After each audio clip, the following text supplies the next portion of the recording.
we have the fabulous Lily Oagno, along with her good-looking escort, Ejeron Armada.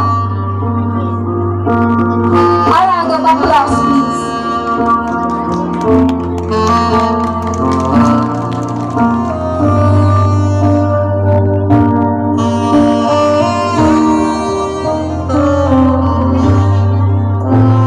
Our first baby princess is the daughter of Mr. and Mrs. Oliver Ocmir.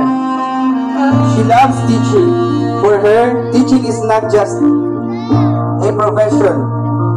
It is a calling to make a positive and long-lasting difference in the world.